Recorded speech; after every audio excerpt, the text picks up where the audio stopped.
Hello, family, and what is today? Today is Wednesday. Happy Wednesday for those of you who are watching live. I'm Lanita hosting, and it has been a very long time since I've been live. You probably have seen that I released a new book, and a part of celebrating that, I wanted to start sharing some of the persons who were influential in that project. Before I get ahead of myself, if you have not yet met me, my name is Lanita Hostin, and I turn high visibility leaders into skilled communicators so they build trust, morale, and connectivity amongst any team. I do that by way of public speaking skills, communication skills, which relate to conflict. We would say conflict, courage is what I call it, and also leadership communication. So you're building your team. When I wrote my latest book called Earn Your Influence, the thoughts that I had were primarily my experiences with leaders who took a badge of pride in leading from a place of authority versus establishing relational equity. And I talk about in the book the power of really building, and our guest is going to talk about this today, the power of really building a interpersonal connection with the people that you lead so that even in your absence, not only do they follow you, but they're growing.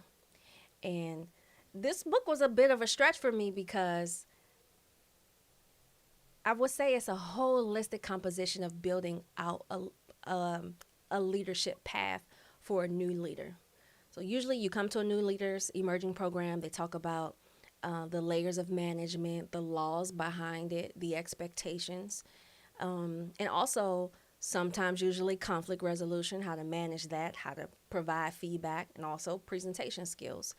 But I've never seen in a management or leadership training, I've never seen the interpersonal, or I would say internal, that's the word I was looking for, the internal review of self and how your lived experiences and also your environment may shape the way you show up in spaces of authority. And we dive in that. But today is not about me. Today is about my special guest is a really good friend of mine. His name is Curtis Ray Hill, and he is the guy in terms of building culture and belonging. He says if you create the right culture, it will unlock human potential in ways you've never thought imaginable. Now, this is him, and he's laughing. You can hear him. This is him doing PDs. PD is short for professional development. And I love when he shows his audience reaction shots. These are people having a great time of all ages and ethnicities. He's a very powerhouse in terms of not only establishing culture, but also how you do that. I'm all about the how, and Curtis is definitely the guy to talk about that. So, welcome, my friend. Hello, how are you? I'm excited to have you on the podcast. You're my friend in real life. Like we don't have any pictures together, but I guess I'm the kind of millennial. I don't have to have pictures with you in order to prove my friendship. Well, really, I don't really do pictures, so you're very rarely, if it's not an event, you rarely see pictures of me. I don't even take pictures and post them of my wife and children, really, hardly ever, because I'm not a picture person. But we should change that. We should change that. You're right. You're right. We should change that. Okay, so Curtis, tell us a little bit about how did you get started in the work of belonging and culture building? Well, my work didn't start in corporate. My work started in the education space. And so when I was teaching, I've always taught children who were 5 to 7 years below grade level in high poverty areas. And there were two buzzwords when I was teaching. They were rigorous and robust lessons. And when principals and administrators talk about rigorous and robust lessons, I would tell my principal, no matter what I give them, if they're reading 5 to 7 years below grade level, everything is rigorous and robust. So, Mm, if the nature of education has always been to give people rigorous and robust lessons, and they're still 5 to 7 years below, something is not working. So, I created a different approach to teaching. When all the other teachers were talking about content, I said, let's take a step backward. Let's put community over content. And what I found out is when you put people over the outcomes will be better. So Mm, from there, I transitioned from community over content and education, and I put it into the private sector or the corporate sector, and I called it culture of belonging. mm. I love that culture of belonging. You know, what define belonging for those who are new to that term? So I would say that everyone has, first of all, that's my trademark. Culture of belonging is my registered trademark. So if you hear anybody using it, you thank your boy here I first. got you. I Um, got you. I would say belonging is like love. Belonging is like piety that Socrates used to go around and ask people if they knew the meaning of piety. It's like asking someone what love is. Everyone knows what love is, but everyone has a different definition of the term. We can't Mm-hmm. really define it, but we can define when it's missing. And so the way that I define belonging is when you have a space where everyone in that space know that they are seen, heard, and valued. To me, that's what belonging is. And I use a little principle to help us get there. And we might talk about it a little bit later in the show. Mm-hmm. Thank you for sharing that definition and also the caveat that it could look differently depending on, Of what course. you're referring to. So, talk a little bit about the connection between influence and belonging. Can you have influence without the presence of belonging? Is it necessary? Are You they know, mutually exclusive?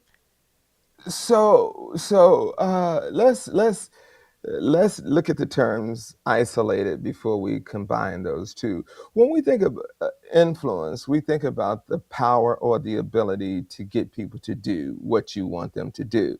Case in point, my 19-year-old son was home for Thanksgiving break, and I looked up one night. He was in a car with his friend, and that car was driving 104 miles an hour. And I was telling my son, dude, how could you let someone drive you 104 Mm-hmm. miles an hour? He said, well, Dad, it wasn't my car. I said, the difference between you and me is if I was in someone else's car at 19, the car still did and went the places that I wanted it to go. It didn't have to be my car as long as the person driving the car adopted my ideas. That's influence. Getting people to do what you want them to do. And the best part of influence is when you can get people to do what you want them to do and make them think that it's their idea. now, well, now, if you take that and you combine that with my definition of belonging, the question is, can you have influence without belonging? Absolutely. Hitler did it. Mm-hmm. Can we talk? Hitler had influence, but everyone didn't belong. So, can Mm-hmm. you have one without the other? Absolutely. In an organization, be it corporate, be it education, can organizations have one without the other? Yes, we see dictatorships in organizations, in schools. We see it in families. So you can have that influence in people not feel like they belong. But I can guarantee you this: if you have them both, you'll outperform organizations that don't have either and organizations that have one versus the other. Mm-hmm. Yeah, I can certainly think of some times where I was a part of environments where I did not belong and I was still influenced. And I can think on the flip side, I can think of some organizations where I did belong. I was much more easily influenced. Um, Yeah. yeah.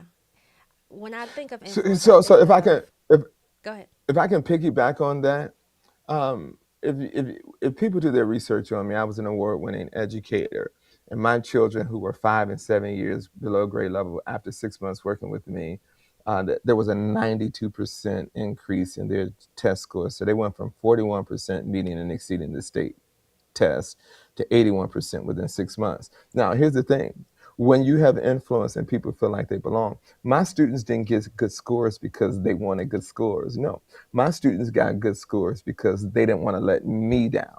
That was influence, and that was them feeling like they belong. Does that make sense? Mm-hmm. Yeah, it does make a lot of sense. Yeah, that's good. That's a great example. I when I was writing the book Earn Your Influence, I thought about my first job where I was hired to work at a coffee shop. And the woman, and I'll talk about this in the book, her name was Amanda, how she came in, we didn't know this, but her goal was to become the number one store in the district. So she was grooming us, right? That we would be quick, we would be knowledgeable, and we would have a fun time when we came to work. And I'm mind blown thinking of how she was able to do that. We were excited to come to work and stay late. And I talk about this in the book how she was so and she was so like she would test you in your knowledge of the recipes. We had like 30 drinks. When we had downtime, instead of kiki and ha, she was like, "Okay, do me a white mocha, double espresso, and do it in 30 seconds." It was almost like I was excited to show her that I could do what she was asking of me. It was a great model of influence in hindsight. I was also young too. But eventually we did become the number one store in the district, and we were awarded with a cash prize for that. And Amanda went on to district leadership. But I talk about how her role in changing the culture, that's your word, the culture of belonging. We all wanted to come to work. We wanted to Hmm. stay. So we had an attachment to the work in addition to like an it became an when you get a job you have the external what do you call it it's when you want to do That something because there are other factors. It's called an external. Oh, I can't think of the word. If you're watching, drop it in the chat. You know what I'm referring to. It's when you have a desire that is because of money or because of platform or motivation. status. Well, we There's called it another word external for that. motivation. Oh, you can. Okay. Okay. So then there's an internal motivation where I just want to do better. I want to have a Hmm. change of. So it started off as external, but Amanda's influence changed it internal. That's the power of good leadership. That Mm. is the power of good leadership. And it sounds like you have that in your classroom. All day, every Um, day. We can solve some of the. So I was writing today that you can solve absenteeism, you can solve behavior problems in students and in the work employees in the workplace with the right culture. So if you mhm, do it right, it'll pay off. good stuff. I want to pick your brain a little bit. What's the difference between a person having authority and a person who people choose to follow? Now, are these two people in the same environment within the same culture? Yes, Okay, so let's put it in authority. your words. uh, Let's call it in a teacher, in education. Yeah. So here's the thing about authority. Authority is the name on the door. Influence is the behavior that people are willing to follow. We must be careful about influence, though, because unlike authority, influence changes depending on setting, time, and location. Influence can change. The authority is the authority whether or not the people follow. Does that make sense? So I Mm-hmm. could be the administrator. My name is on the door, but it doesn't mean that I'm the leader. And a Mm-hmm. good leader would understand that although I'm in the position of authority, XYZ has more influence than I have. So let me rope XYZ in to leverage their influence in the place that That's I good. have authority. So when I think about the authority, I want to talk to you. This might be off if it's too far off. Just um, bring me in. So I train speakers and leaders and all of those people. So I was telling someone this the other day. When we think about leadership, we've been taught to think that mood is external or outside of the leader. No, I want us to think about this authority. I want us to think about influence in this way when it comes to leadership and management and supervisory positions. Leadership and influence is largely based on the mood is how people feel when you enter or leave a room.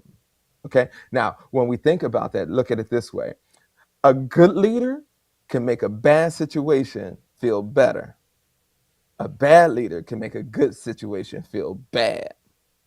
Okay, Mm-hmm. so when we talk about that mood, when we talk about that influence, it has nothing to do with authority and has everything to do with mood, behavior, and being the person that people would rather follow, regardless of the title. Mm-hmm. Mm-hmm. Interesting concept that your influence can shift, but your title, even if your title is the same, your Yeah, ability to well, influence someone can shift, even if your title is the same. Did I hear that correctly? what Yeah, so what I'm saying is, if you walk in, let's just use a school for instance. If you walk into the Yeah. school on Monday, the principal is the principal. If you walk in Yep. there on Friday, good, bad, or indifference, that principal is still the principal. But that Yep. principal may not be the leader of the school. It's good. They are the person in authority of the school. They're the PIC, person in charge, but they may not Mm-hmm. be the influential leader, right? Now, if the leader gets Mm-hmm. bad enough, they'll remove that leader and put a new person in charge in that position. However, the day to day operation may come from a classroom teacher. That classroom teacher may have more influence than the principal. Now, inside of a classroom, there may be a student in that classroom that has more influence than the educator in that classroom. So it's not a one size fit all. I can have authority. I can have authority without influence. I can have influence without authority. It's best Good. when you Thank you have for both of them, clarifying. though. It is. You definitely want both. And you said something that someone actually just shared with me 2 Sundays ago. She is a teacher, and she shared that she's receiving a little bit of pushback from her administration because of, she didn't use the word influence, but a lot of her colleagues rally behind her ideas, and when she pushes back, they validate the ideas that she's bringing forth. So that's a demonstration of influence where your thought process, not that people agree, but they're willing, or they can see, or they even consider your way of thinking and would be willing to have a change of behavior based on your thought process. So she was sharing that what it feels like to have tension between administration because of your level of influence. Yeah.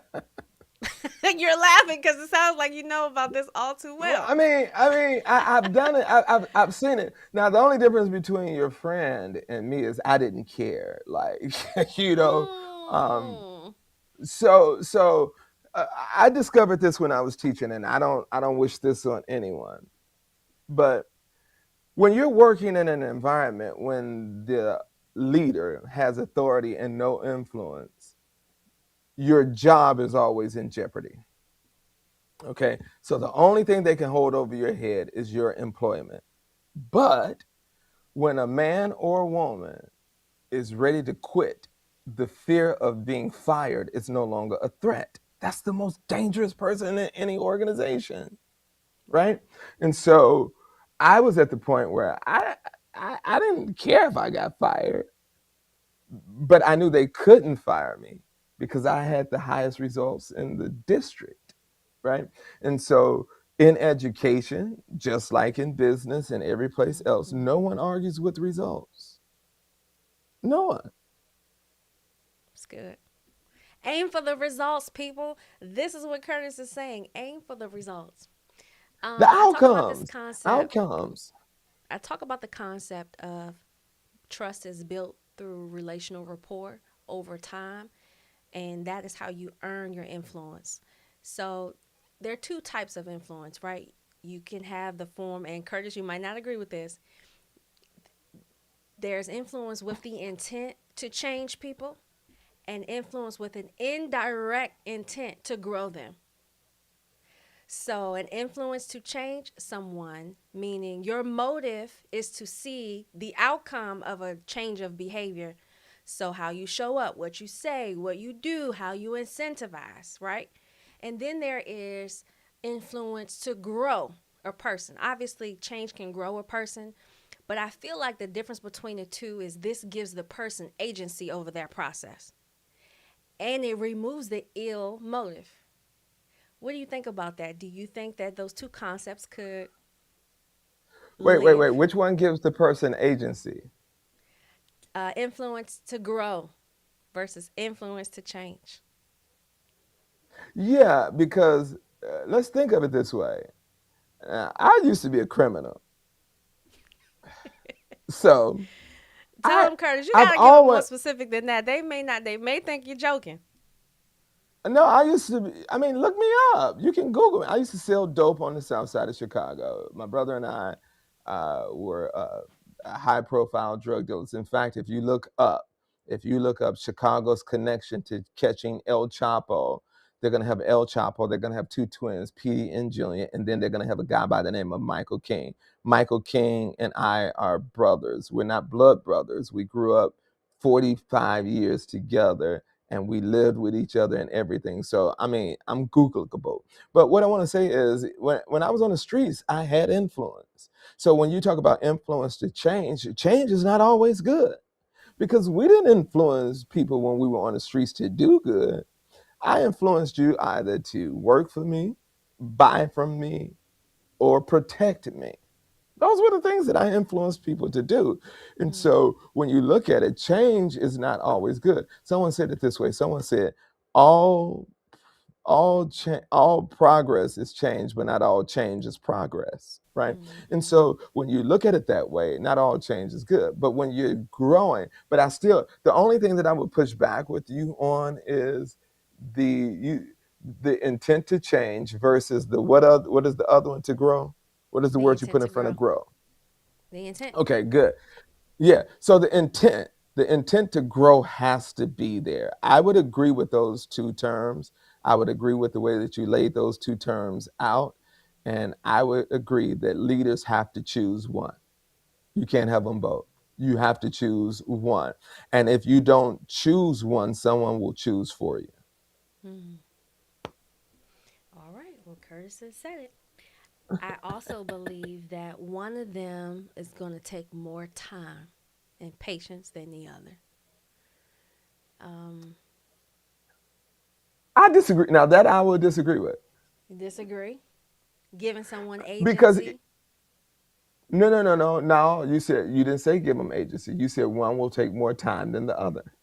And I Mm-hmm. disagree with that because think of it this way: both of them take time, both of them take trust, and both of them take relationship.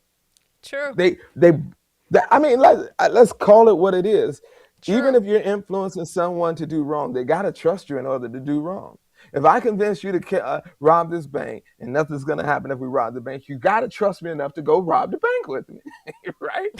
Now, I might have to work on this trust for the course of a year or two to get you to rob this bank with me. So they both take time, they both take trust, and they both take relationship. The only difference, in my opinion, is the intent. That's good, Curtis. Love the shift in perspective. I agree. I agree. I'm They trying. both take time. I both take time. Um, what I want to wrap up our time today and give you a chance to share. Who is one person that has significantly influenced you on your journey and why? Uh, you know, to narrow down one person is difficult. I will, but I want to say that it takes everyone that we've ever come in contact with in our lives, good or bad, that intend to grow or that intend to change, to make us to be the individuals that we are today. Good, bad, indifferent. Uh, so I grew up in a two-parent home. My parents are still together to this day. Uh, I love my children, all six of them, with everything in me. But if I were to say the one person who has influenced me the most, I would have to say it's my wife. The reason why I would say it was my wife is because before my wife was a two-time college graduate. She was a professional with no children when I met her. I was a single father who had been married for 10 years.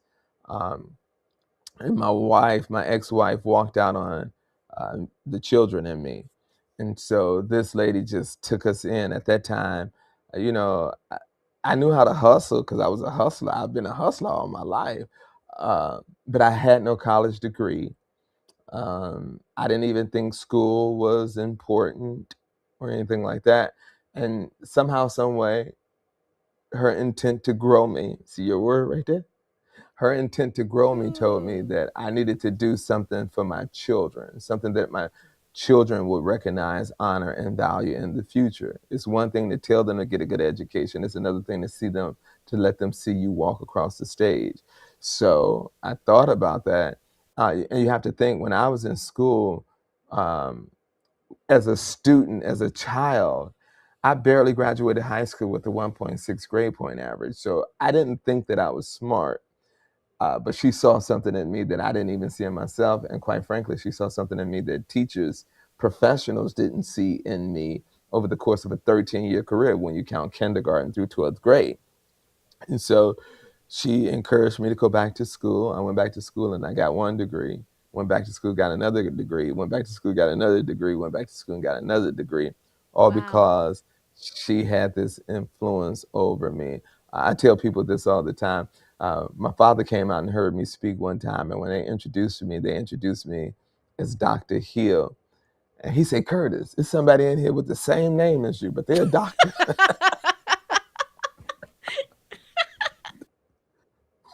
I said, Daddy, they talking about me.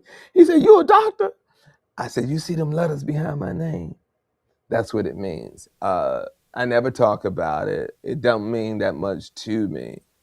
But at the end of the day, I wouldn't have those letters. I wouldn't be talking to you if it weren't for her. What do I mean? Our paths would have never crossed because our paths crossed because we were with the same speaker agency. We developed a friendship outside of that, but I wouldn't know the people that I know today had she not influenced me all those years ago.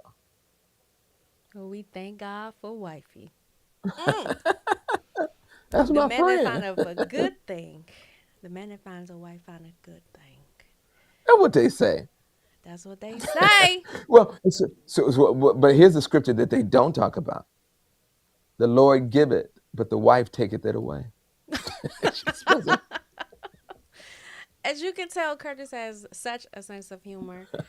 Curtis, tell the folks, you know, a little bit more about your work, where they can find you, and some of what you've been able to do these past over 20 years in terms of speaking and yeah. coaching. Be, before I do that, I want to say this morning I was in the gym and a thought came to me. I wrote it down. So uh, I didn't even write it down for this, but I don't know how it'll fit, but I'm gonna say it anyway because that's who Curtis Hill is. This is Um, very I true. want to say that um, I was in the gym thinking this morning as the personal trainer was working me out, and the thought came to me that moderate success is worse than failure. Accidental influence is worse than intentional opposite of bad. Accidental good influence is worse than intentional bad influence. What do I mean by that? When people experience a certain amount of success and it wasn't planned and it wasn't intentional, it's hard to get that person to change their behavior. See, I believe in outcomes. Mm. I'm an educator by trade. I believe in outcomes, right? And so before we came onto the world, Lanita and I was talking. She said, "Curtis, you shifted. I didn't even know you shifted. I didn't shift. My trademark, my registered trademark is create a culture of belonging, right?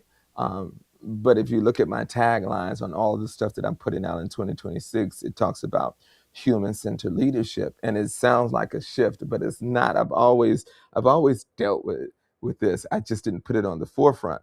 Now, being a teacher, we start with we know what the outcome is, right? So the outcome is to help leaders become human centered leaders, putting humans first above their projects, above the outcomes, above their deliverables. Well, if that's the outcome, we need to work our way all the way back to creating a culture of belonging. So the step before that, if you're not a human centered leader, you need to go back and take the four pillars of belonging, which is notice, name, known, and needed.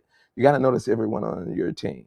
the contributions that he or she makes. You got to name them. What's their name? What makes them click? What makes them think? How do they like praise, private or positive or public? You have to name them. Then you have to help them get known. How do you help them get known? You connect them to people inside of the organization that will help them grow inside of your organization. Here's the secret behind that: That's good. the deeper you push people into your organization, the harder it is for them to walk away. And money no longer becomes the tool that people can siphon your people away from you with. Why? Because they're pushed down deep in your organization. You've helped them climb the ladder, whatever that ladder may look like for them. And then the last thing is you have to let people know that they're needed. Now, say you put the 4 pillars in place and they got all of those. If you still are having a difficult time, you got to go back to the belonging framework. What is that? Differentiation, an IEP, individual employee plan, or LRE, the least restrictive environment, giving people access to both resources and opportunities they wouldn't otherwise have. When you put all of these things in place because you want to create a culture of belonging, the end result, the outcome is you will have human centered leaders. And so the way that you find me is Curtis Ray Hill. Just Google that. If you want to Google culture of belonging, I'm a pop up. If you Google Curtis Ray Hill on LinkedIn or anything like that, I'm going to pop up. I will say that I love doing the work that I do, but the reason why I love doing the work that I do is because I think that I was born to help people, right? And so I train 21 speakers here in Chicago twice a month in person and probably 3 or 4 times a week online. And I don't charge anyone anything. Why? Because I love helping people. And Good. I think that if we put people first, if we help people reach their goals, God will help us reach our goals. Good stuff, Curtis. Love your heart for people and that you live the message that you teach. I do. I Being in this try. industry, you and I know, um, everyone doesn't always practice what they go on stage Oh no. to Oh teach, no.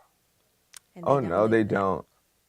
So, Yeah. love that you gave us a real life example of that. Yeah. Uh, and a parting thought, like at church, they say, "May the Lord watch between me and thee while we're absent one from another." A parting thought is this: if you want to see something different, you got to be something different. That's it. This is where we stand up and clap. No, Thank you, this is where we Curtis, pass the offering plate. We pass the plate here. to collect the funds for your time, huh? Oh, in church we can't close the doors without that offering now. So silly. Thank you, Curtis. You're welcome. I I loved every minute appreciate of you. it. I appreciate you too, friend. Yep. Yep. Call me friend. Listen, I don't know if you caught this, but Curtis gave a framework for belonging and a framework for building human um, centered leadership. We call that your intellectual property. A lot of people, um, similar to Curtis, I also coach individuals who want to build a platform as a professional speaker. People come with the intent of getting visibility, but they have not sat down to define or identify what the framework is that they're going to teach. They desire to be visible or to be on a stage. And the translation of that is vanity. Vanity is going to be very hard to grow and sustain. And so you really do have to sit down and figure out. Curtis hinted towards this. I've been designed to help people, and not only design, he enjoys it. So what do you enjoy? What deeply brings you immense joy that you would do it even without payment? And I love that Curtis mentioned that because, like him, my word for the year is generosity for 2026. Yesterday, I gave the same class that costs $497. My public speaking in-person class is called Stage Power Intensive. I gave it away to Clark Construction. I had an incredible time in a room full of dominantly men of trade. And it was so interesting that 2 days before my time with Clark Construction, A former client of mine emailed and said, this year we want to go after 55 workshops. 55. That's almost a 70% increase in what they purchased last year. Last year they purchased around between 12 and 16. And so the principle of generosity is, the things that you give, you will receive. Now, you don't always receive them back the same way that you gave them, but you will reap what you sow. And I smiled yesterday as I was in front of Clark Construction giving away my intellectual property, but having a keen sense of trust that I would be rewarded from that. And whichever way God decides. So I leave you with that to say a few things that I know about Curtis, but I was stamped today. One, you should be working in the area that you feel deeply connected and purpose to do. Two, when you identify that area, it's your job to refine what that is. In our speaking, coaching capacity, we talk about building out your intellectual property, putting it into a framework, designing it into courses, keynotes, workshops, etc. But it doesn't have to look like that depending on what your purpose is. And then that third thing is don't be afraid to be generous. Don't be afraid to be generous. And speaking of generosity, you could really go ahead and purchase Earn Your Influence. It is now on pre-sale. We will go, shipping starts April 28th. And you might say, okay, well, why should I pre-order it if it's going to ship on April 28th? Well, pre-order means I sign it. Um, the first 100 pre-orders receive a free complimentary ticket to attend my virtual public speaking class. You get to come to that for free. And I think those are two good reasons. You get a free class and you get a signed author copy. So it's coming from me. And I'll probably drop something else in there. After that, you will be able to purchase by way of Amazon, Kindle, as well as Audible. I'm excited about this project because it's my first book for adults. My last four projects, this is my fifth book. They were for either high school or college students and or those who support them. This is the first time, similar to Curtis's framework, I was able to put that inside of something you can purchase. And it's only $18.99 for a soft copy and $22.99 for a hard. I hope that you'll support. You can purchase the book at lanitahostin.com. It'll also be linked in the description for this show. Go check out my friend Curtis. That's my real friend. I know people be on the internet talking about something. This is my friend.